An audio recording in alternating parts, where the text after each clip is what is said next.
आज 17 अक्टूबर है। आज ही के दिन अलीगढ़ मुस्लिम यूनिवर्सिटी के जो फाउंडर थे उनका जन्म हुआ था 17 अक्टूबर 1817 को। ये दिल्ली में एक मुअज़्ज़ज़ घराने में पैदा हुए थे और जिस दौर में इनका जन्म हुआ था वो जो दौर था हिंदुस्तान में मुसलमानों की मायूसी का दौर था, बदहाली का दौर था, बेकसी और बेबसी का दौर था। मुगल सल्तनत जा चुकी थी, अंग्रेज़ों का मुकम्मल तरीके से कब्जा हो चुका था। ऐसे दौर में सर सैयद अहमद खान दिल्ली में जन्म लेते हैं। 1835 में लॉर्ड मैकाले एक एजुकेशन पॉलिसी लेकर आते हैं जिसके अंदर scientific education, technical education, modern education का बेस की बुनियाद बनाते हैं कि इंडिया में जो एजुकेशन होगा वो साइंटिफिक एजुकेशन होगा, टेक्निकल एजुकेशन होगा। 1835 में लॉर्ड मैकाले एजुकेशन पॉलिसी लेके आता है। उस वक्त जो इंडिया के मुसलमान थे, कलकत्ता के 8000 अमीरों ने, कलकत्ता के जो अमीर थे, जो शोरफा थे, उन लोगों ने अंग्रेजों को लेटर लिखा। अंग्रेजों को ये लेटर लिखा कि लॉर्ड मैकाले जो एजुकेशन पॉलिसी लेके आ रहे हैं, साइंटिफिक एजुकेशन पॉलिसी, यूरोप की एजुकेशन पॉलिसी, वो जो एजुकेशन पॉलिसी है साइंटिफिक एजुकेशन और टेक्निकल एजुकेशन, वो हमारे लिए, हमारे अकीदे के लिए, हमारे ईमान के लिए, हमारे मजहब के लिए, हमारे धर्म के लिए खतरा है। इस तरह का दरखास्त दिया कि ये एजुकेशन पॉलिसी जो लॉर्ड मैकाले लेके आ रहे हैं इसको हमारे लिए लागू ना किया जाए। बड़ी शिद्दत के साथ उसकी मुखालफत की गई। लेकिन उस दौर में सिर्फ एक बंदा ऐसा था, सर सैयद अहमद खान, जो कि उस पॉलिसी के पक्ष में थे, हक में थे और वो चाहते थे कि हमारे देश में साइंटिफिक एजुकेशन हो, टेक्निकल एजुकेशन हो। लेकिन उनकी बहुत लोगों ने मुखालफत की, बहुत लोग उनके खिलाफ गए और उनको बुरा भला कहा। उसके बाद 1857 हिंदुस्तान में जो गदर हुआ, जो अंग्रेजों के खिलाफ बगावत की गई, उस बगावत में मुस्लिम समाज सबसे फ्रंट लाइन पे था अंग्रेजों से लड़ने के लिए। और उसका नतीजा ये हुआ कि अंग्रेजों ने अपनी पूरी ताकत के साथ उस वक्त का जो मुस्लिम समाज था उसको दबाने की और कुचलने की कोशिश की। उस दौर में 1857 में जो मुस्लिम थे, खास करके उलमा जिनका ताल्लुक पढ़ने पढ़ाने से था, दीनी इदारों से जिनका ताल्लुक था, जो कि आलिम थे, जो कि मौलाना लोग थे, दीन के रखवाले थे, जो कि मदरसों में पढ़ने पढ़ाने का काम करते थे, ऐसे लोगों को बहुत ही बेदर्दी से उलमा का कत्ल किया गया 1857 में। आप तारीख पढ़ेंगे, हिस्ट्री पढ़ेंगे, उसके अंदर आपको ये चीजें मालूम पड़ेंगी। तारीख के हवाले से मैं सिर्फ आपको इशारा कर रहा हूँ कि 1857 में जो गदर हुआ था, अंग्रेजों के खिलाफ जो बगावत हुई थी, उसमें मुसलमान फ्रंट लाइन पे अंग्रेजों से लड़ रहे थे। 1857 में जो लड़ाई हुई, अंग्रेजों के साथ जो बगावत किया हमारे देश में, उसके बाद अंग्रेज बहुत सख्त हो गए। अंग्रेज बहुत सख्त हो गए और मुसलमान वहां से बिल्कुल भी काफी कमजोर हो गए।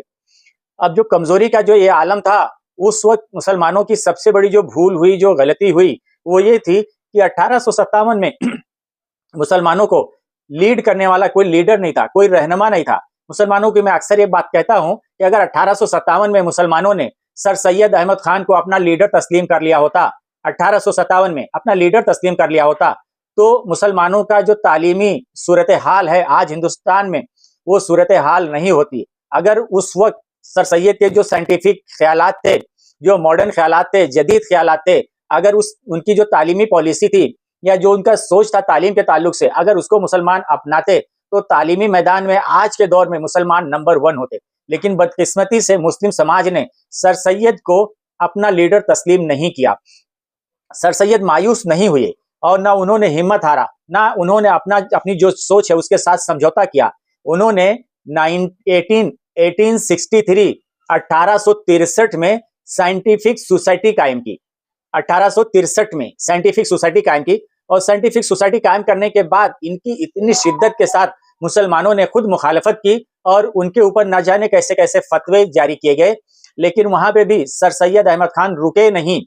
उन्होंने इंग्लैंड का दौरा किया, कैम्ब्रिज यूनिवर्सिटी गए, ऑक्सफोर्ड यूनिवर्सिटी गए और यूरोप का जो तालीमी जो पॉलिसी थी, वहां का जो एजुकेशन का कल्चर था, उसको उन्होंने बहुत अच्छी तरीके से समझा।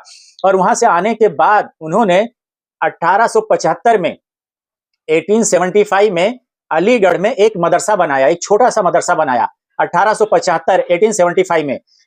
और वही जो मदरसा उन्होंने बनाया था 1875 में 1877 में वही कॉलेज की शक्ल दे दिया, उसी मदरसे को कॉलेज की शक्ल दे दिया 1877 में, 1877 में। आज हमारे सामने जो अलीगढ़ मुस्लिम यूनिवर्सिटी है जो नजर आ रही है, उसकी जो एजुकेशन की जो धाक है सारी दुनिया में जो दिख रही है, वो उनके हिम्मत हौसले अज़्म की निशानी है।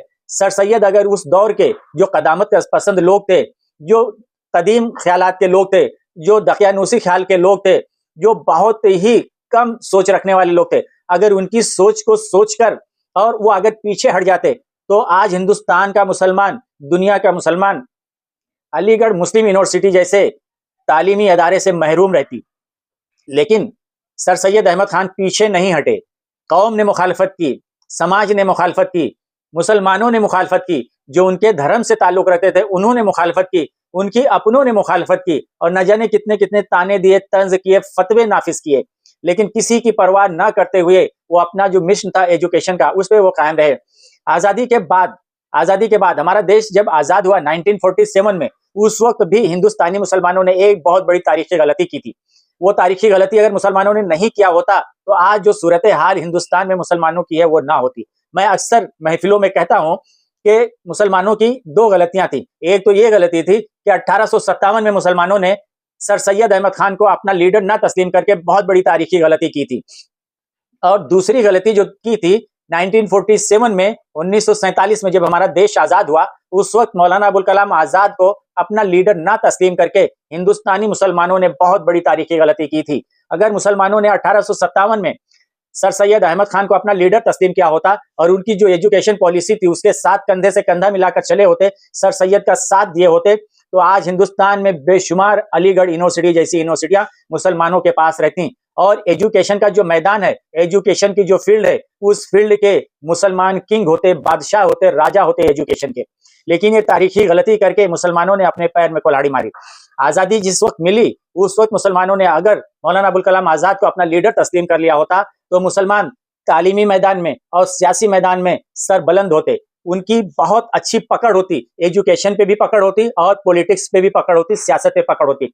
और आज का जो माहौल है, इस माहौल में आपका तालीम पे, एजुकेशन पे आपकी पकड़ होना चाहिए। अगर आपकी पकड़ एजुकेशन पे है, आप एजुकेशन के मैदान में आगे हो, टेक्निकल मैदान में आगे हो, तो वो आपको कोई झुका नहीं सकता है, आपको कोई परेशान नहीं कर सकता है। और इसी तरीके से आपके पास में पॉलिटिकल पावर भी होना चाहिए। अगर पॉलिटिकल पावर आपके पास में है तो कोई भी आपके साथ गलत करने के लिए 100 बार सोचेगा। इसलिए कि जमहूरियत में, लोकतंत्र में पॉलिटिकल पावर बहुत जरूरी है। ये दो गलतियां हैं जो कि तारीखी गलतियां थी जो हिंदुस्तानी मुसलमानों ने किया। और आज भी मुसलमानों का कोई अपना सियासी कायद नहीं है। ये बदनसीबी है और बदबख्ती है कि मुसलमानों का अपना कोई पॉलिटिकल लीडर नहीं है। और इसी का नतीजा है कि आज पूरे देश में मुसलमान 18% से कम नहीं है। 18% मैं मिनिमम बता रहा हूं कि 18% से कम नहीं है। आज हमारे देश में जिनका परसेंटेज 4% के हैं, उनकी भी एक सियासी पार्टी है, पॉलिटिकल पार्टी है। 8% हैं, उनकी भी पॉलिटिकल पार्टी है। 9% हैं, उनकी भी पॉलिटिकल पार्टी है। 10%, 12% भी हैं तो उनकी पॉलिटिकल पार्टी है। आज मुस्लिम समाज जो है वो 18% होने के बावजूद उनकी अपनी कोई पॉलिटिकल सियासी पार्टी नहीं है, ना इनका कोई सियासी वजूद है। और जब तक हिंदुस्तान में दो चीजों पे आपकी पकड़ नहीं होगी, तालीमी मैदान में आपको आगे रहना है और सियासी मैदान में भी आपको आगे रहना है। अगर तालीमी मैदान में मुसलमान पीछे रह गए तो ये देश तरक्की नहीं करेगा। और अगर मुसलमान सियासी मैदान में भी अगर पीछे रहे तो हमारे देश में जो सियासी हिस्सेदारी है, जमहूरी हिस्सेदारी है, लोकतंत्र के अंदर जो हिस्सेदारी है, उस हिस्सेदारी से आपको महरूम रखा जाएगा। इन बातों को समझने की जरूरत है। और मुस्लिम समाज के जो ठेकेदार हैं आज की डेट में, छोटी छोटी पार्टी बना के, छोटे छोटे इदारे लेके, छोटे छोटे स्कूल लेके, छोटे छोटे जामिया लेके, बहुत सारे ऐसे एनजीओ लेके जो बैठे हुए हैं, बिखरे हुए हैं, मुंतशिर हैं, उनको सब एक होने की जरूरत है। अगर ये बिखरे हुए और मुंतशिर जो लोग हैं, अगर ये एक हो जाएं तो तालीमी मैदान में बहुत बड़ा कारनामा अंजाम दे सकते हैं, पॉलिटिकल और सियासी मैदान में बहुत बड़ा कारनामा अंजाम दे सकते हैं। सर सैयद की जो जिंदगी थी, उनकी जिंदगी से यह सीखने का सबक मिलता है कि मुखालिफत लाख हो, आपके खिलाफ लाख लोग हों, आपके ऊपर तनकीद करें, तंज करें, आपके ऊपर फतवे लगाएं, आपको किसी की परवाह नहीं करना है। अगर आपने ठान लिया है कि हमको सियासी मैदान में कदम जमाना है मजबूती के साथ, तो आपको सियासी मैदान में मेहनत करना है। अगर आपने फैसला कर लिया कि तालीमी मैदान में हमको अपने झंडे गाड़ना है, तो तालीमी मैदान में आपको अपने झंडे गाड़ना है। जब तक आपके पास हौसला नहीं आएगा, अज़्म नहीं आएगा, जब तक आप कुछ नहीं कर सकते हैं। हाथ पर हाथ धरे रहने से कुछ नहीं होने वाला है।